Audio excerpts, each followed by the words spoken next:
すべき敵だ。あの日どんな顔に瞳で俺たちを見つめていた。小さい決して欲しくなどはない。捧げよ捧げよ心臓を捧げよ。全ての犠牲は今この時のために捧げよ捧げよ心臓を捧げよ。進むべき未来はそれできるだけ。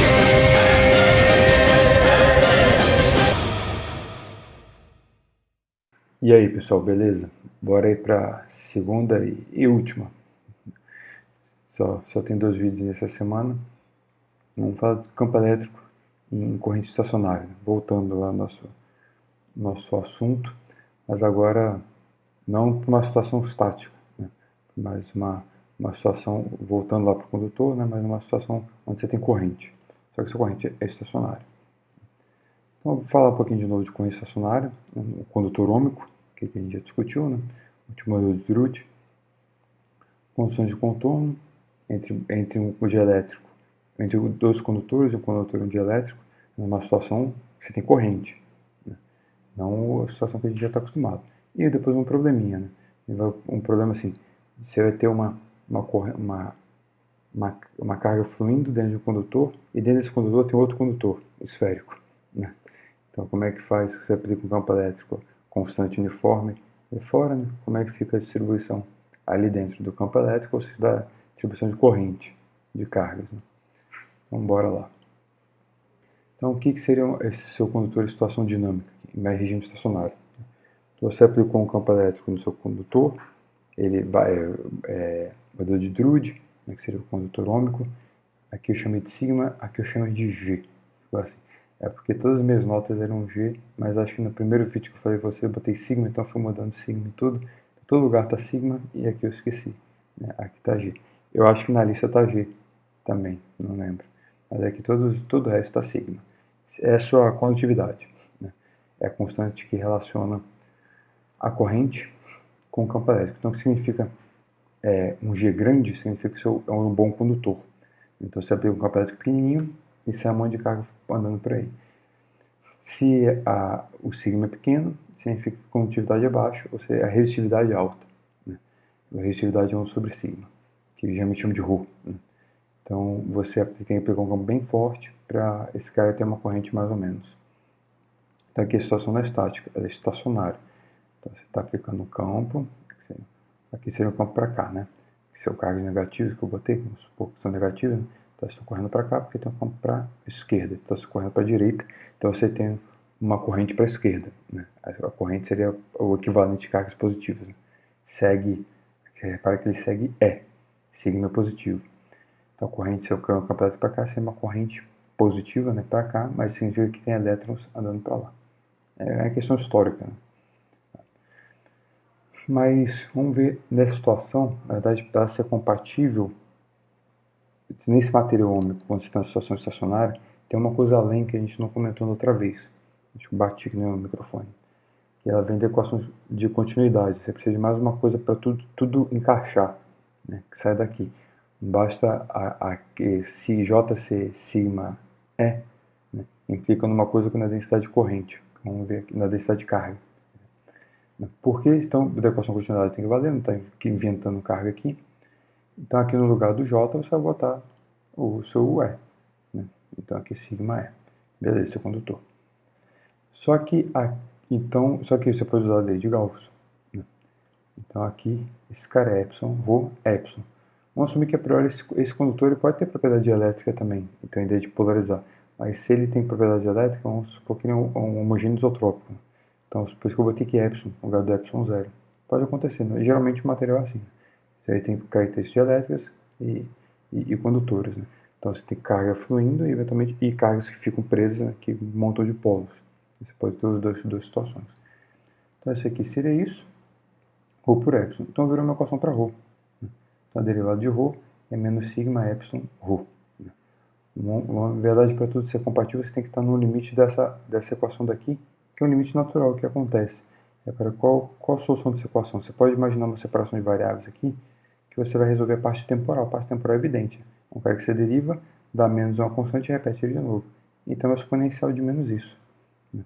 Então a solução dessa equação é uma função de x, que independe da distribuição, digamos, inicial, né, para ter igual a zero, mas a parte temporal tem esse fator, né, que é exponencial menos sigma sobre epsilon, tempo. Então, sigma e epsilon são positivos, né? Então o tempo passando, inevitavelmente esse cara vai diminuindo.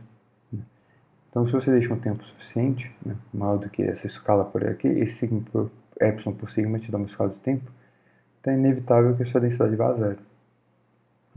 Isso é necessário. Você pode perguntar que acabou, não tem mais carga? Né? Não é isso. Né? Isso aqui é a quantidade de carga no volume. Então, o volume aqui seria, esse, sei lá, tipo seu átomo aqui. Né? Então, ele tem um íon e elétrons aqui. Então, a priori aqui tem carga positiva, aqui tem carga negativa. Ele todo, a carga é nula. Então, aqui, o que você está dizendo é que nesse bloquinho, você tem a carga líquida zero. Né? Então, aqui tem carga positiva, aqui tem carga negativa. Você pega um bloquinho aqui, quer dizer assim, não tem acúmulo de carga. Né? Então, em cada bloquinho desse, a carga é zero. Não tem um negócio que aqui você não vai ter 3 cargas, aqui uma carga, aqui 2 cargas, né? Perto desse parte positivo. Esse, digamos aqui, positivo, negativo, positivo, negativo, positivo, negativo. E por aí vai, são outros bloquinhos. Mas não quer dizer que não tem carga ou que não tem fluxo. Né? Então você ainda tem fluxo, esses caras estão correndo, mas quer dizer, quando esse cara pula para cá, esse pula para lá, esse pula para lá, esse pula para lá, esse pula para lá, esse pula para lá. Né? Então a todo instante de tempo você tem essa configuração. Então a configuração é estacionária. Essa aqui. Né? É isso que... E isso é bem importante, né? Porque se não fosse isso, né, essa condição não tem como ser compatível com isso. Porque essa é a condição da corrente ser estacionária. Ponto. Qualquer corrente estacionária significa isso daqui. Significa que quando você integra isso, quer dizer que a corrente é constante. Né? Então, você tem esse cara, esse J atravessando uma área, entrando, e um J atravessando outra área, saindo. Né? Então, o J entrando nessa área tem que ser igual ao J saindo na outra área. Por lei de Gauss, supondo que não sai aqui pelo meio. Então, entra de um lado e sai do outro. Então, significa que a corrente é constante. Essa é a ideia de uma corrente estacionária. Então, então, isso aqui é definição. Isso aqui é o nosso básico, que a gente, digamos assim, nossa hipótese primordial. Isso aqui é verdade. Todo o resto é para materiais específicos e tal. No nosso caso, que é o material ômico, tem essa relação extra. Né? Mas essa relação extra tem que ser compatível com a lei de Gauss. Porque a lei de Gauss, se esse divergente aqui é zero, sigma é constante, então o divergente de E tem que ser zero. Então a ρ tem que ser zero. Né? Então essa é a situação, e de onde o ρ vai zero é aquela situação que a gente viu no anterior. Né? Então, mesmo se você começa com ρ que não é zero, essa condição força, né, o ρ, é estrangular o ρ, porque a própria equação de continuidade faz isso. Mas aí a gente ainda está nessa condição de campo, digamos, macroscópico, né, efetivo, onde que seria, esse seu campo elétrico não muda aqui no tempo, né? A situação aqui não muda, as médias temporais são nulas, né? Então o rotacional de E aqui é zero. Então ele continua sendo um campo conservativo. Então ainda pode ser escrito por um potencial. Isso aqui, beleza, se mantém. E daí? Né? E daí que se isso aqui é verdade, isso aqui é verdade, isso aqui é verdade, né? Você vai voltando, substitui isso aqui nisso aqui. Né? Então, digamos assim, o divergente do campo elétrico, né, é o divergente de J dividido por sigma, só o divergente de J é zero. Então esse cara é zero, só que o divergente do campo elétrico é o Laplaciano de φ mesmo. Então esse cara aqui é zero. Então o que você voltou? Volta o cão arrependido. Volta o cão arrependido, com suas orelhas tão fartas, com seu osso ruído e com o rabo entre as patas. Muito bem, Chaves. Muito bem, muito bem. Então, como é que é descrito um condutor numa situação estacionária? O campo elétrico nele é descrito por um potencial eletrostático que obedece à equação de Laplace. Então, voltou à mesma situação que a gente já tinha, que a gente já sabe resolver o problema. A única questão a mais aqui são condições de contorno. Vou olhar o tempo aqui, acho que tá bom ainda. E, digamos, o que é a nossa base? Né? Isso aqui, independente do material ômico e tal, a questão aqui seria um condutor numa situação, um fluxo de corrente, né? Aqui, numa situação estacionária. O condutor é porque é a ideia de que tem fluxo de corrente. Qualquer corrente estacionária vale essa condição de contorno. Então você tem um meio e outro meio, né? Sua corrente estacionária. Então esse cara aqui é zero em todo lugar. Na parte 1, parte 2, que pode, digamos, o condutor 1 com sigma 1, e aqui o condutor, digamos, com sigma 2, se for um condutor ômico. Aí eu estou repetindo aquela análise que a gente fez tipo do D, né? Então esse divergente aqui é zero, você vai fazer essa superfície gaussiana, né? Integro aqui nesse volume, então vai dar o fluxo nessa superfície.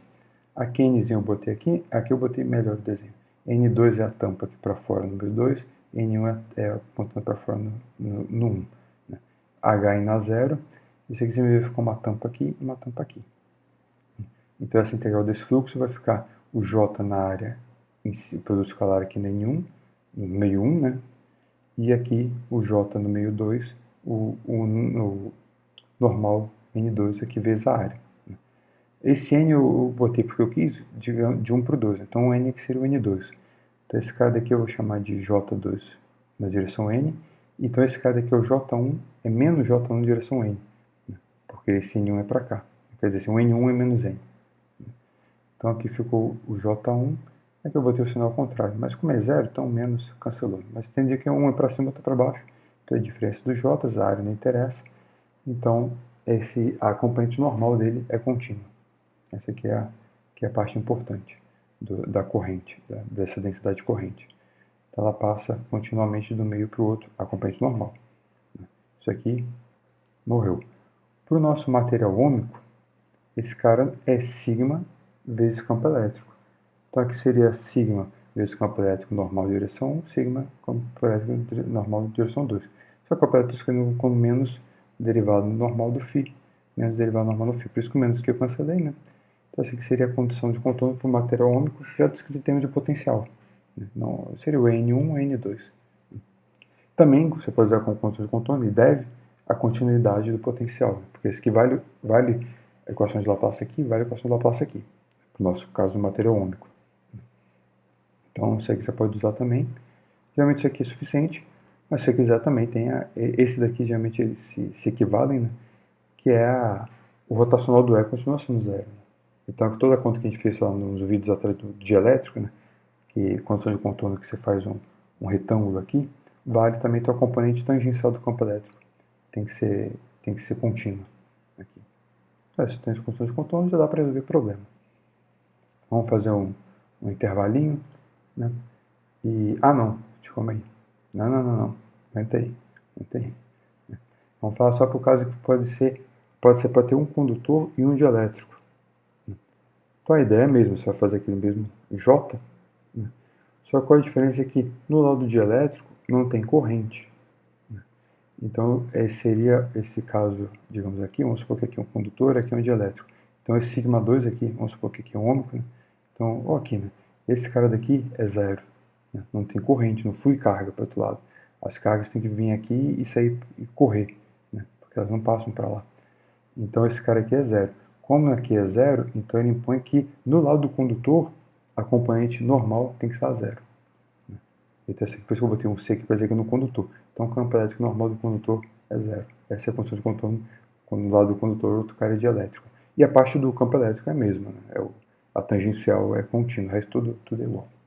Agora vamos para o exemplozinho, vamos fazer um intervalinho. Volto já.